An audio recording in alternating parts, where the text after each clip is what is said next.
نماز فجر ادا کرنے کے فوراً بعد میں قبرستان میں آیا تاکہ میں اپنے مرحوم باپ کی قبر پر دعا مانگ سکوں۔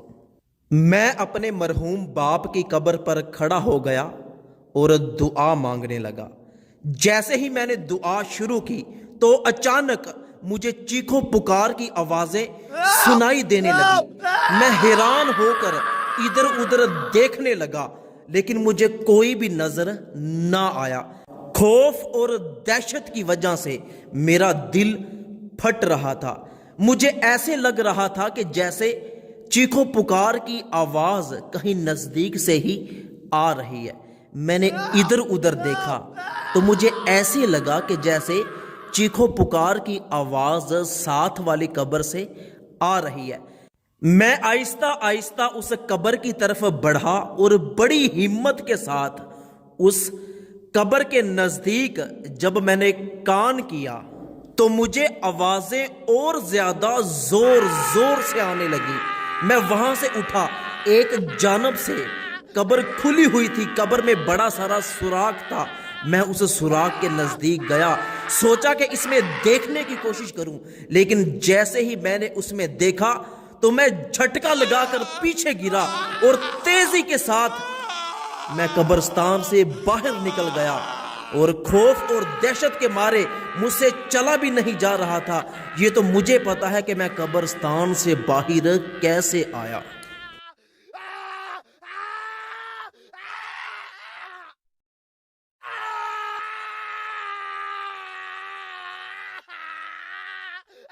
میں جلدی کے ساتھ اپنی موٹر سائیکل کے پاس آیا، موٹر سائیکل پر بیٹھا، موٹر سائیکل کو سٹارٹ کیا اور جلدی کے ساتھ اپنے گاؤں میں چلا گیا۔ میں گاؤں جا کر جلدی سے قبر بنانے والے مستری کو، جس نے ہمارے گاؤں کی ساری قبریں بنائی، اس کو میں قبرستان میں لے کر آیا تاکہ اس کو یہ معاملہ دکھا سکوں اور پوچھ سکوں کہ یہ قبر کس کی ہے۔ وہ بار بار مجھ سے ہاتھ پکڑ کے پوچھے کہ آخر اتنی جلدی تم مجھے قبرستان میں کیوں لے کر آئے ہو؟ میں نے اسے کہا کہ بس آپ چلتے رہو۔ وہ بندہ بڑی حیرانگی کے ساتھ میرے ساتھ چل رہا تھا۔ جب ہم دونوں قبر پر پہنچے تو میں نے کہا کہ 1 منٹ پیچھے رکو۔ میرا گمان تھا کہ ابھی بھی قبر سے آوازیں آ رہی ہوں گی، لیکن جب میں نے قبر کو کان لگا کر دیکھا تو کوئی کسی قسم کی آواز نہیں آ رہی تھی۔ پھر میں نے اس کو بتایا کہ صبح نماز فجر کے بعد میں فوراً قبرستان میں آیا۔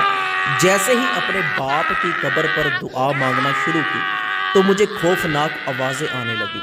میں نے ادھر ادھر دیکھا، کوئی نظر نہیں آیا تو میں اس قبر کی طرف بڑھا تو اس قبر سے مجھے وہ خطرناک اور خوفناک آوازیں آ رہی تھیں۔ کیا آپ جانتے ہیں کہ یہ قبر کس کی ہے؟ اس نے بتایا کہ یہ قبر ہمارے گاؤں کے ایک ٹھیکیدار کی ہے جو بہت ہی ظالم انسان تھا، اور سب سے بڑی بات یہ کہ یہ بندہ سود کا کاروبار کیا کرتا تھا اور لوگوں پہ ظلم کیا کرتا تھا، لوگوں کو سود پر قرض دیا کرتا تھا۔